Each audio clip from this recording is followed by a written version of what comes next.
Shu o'rgangan ma'lumotlarimizga ko'ra ba'zi bir misollarni ko'rib chiqamiz. Masalan, birinchi misol shartida aytilyaptiki, analog soatlar ko'rsatgan vaqtni raqamli soatlarda aks ettiring.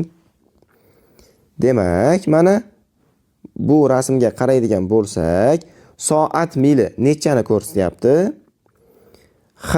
Soat mili 7 ni ko'rsatyapti.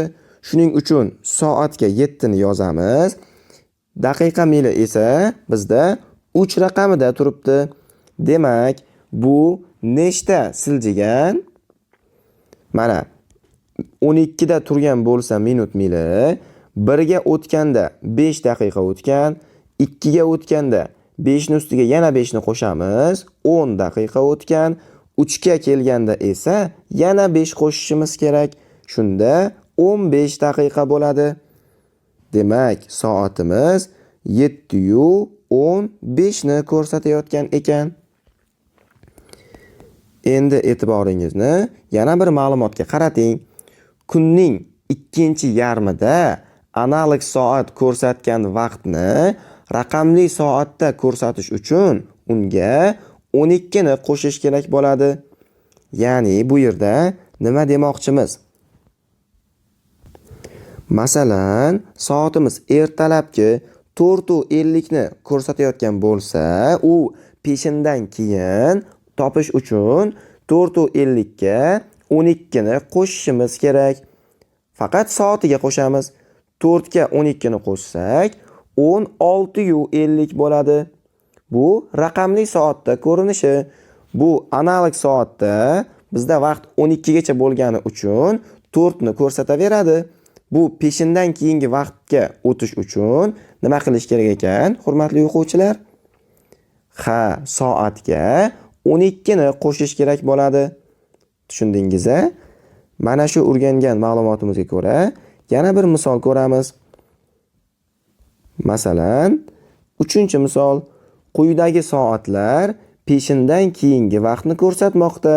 Siz uni raqamli soatlarda yozib ko'rsating. Demak, analog soatga qaraydigan bo'lsak, soat mili 3 ni ko'rsatyapti, minut mili esa 1 ni. Demak, bu yerda biz hozir analog soat bo'yicha yozib olsak vaqtni nechani ko'rsatyapti? 3 dan 5 daqiqa o'tganini ko'rsatyapti. Lekin bu peshindan keyingi vaqt. Peshindan keyingi vaqtga o'tish uchun soatga 12 ni qo'shish kerak edi. Demak, bu yerda 3 ga 12 ni qo'shsak 15 hosil bo'ladi.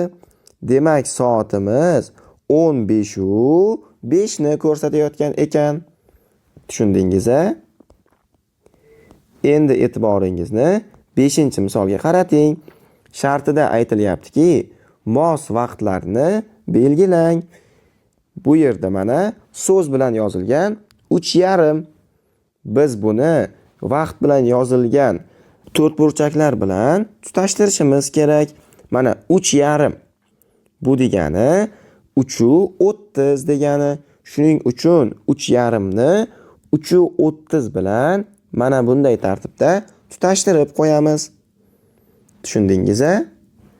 Demak, darsimiz shu bilan o'z nihoyasiga yetdi. Keyingi darslarda ko'rishguncha, xayr, salomat bo'ling.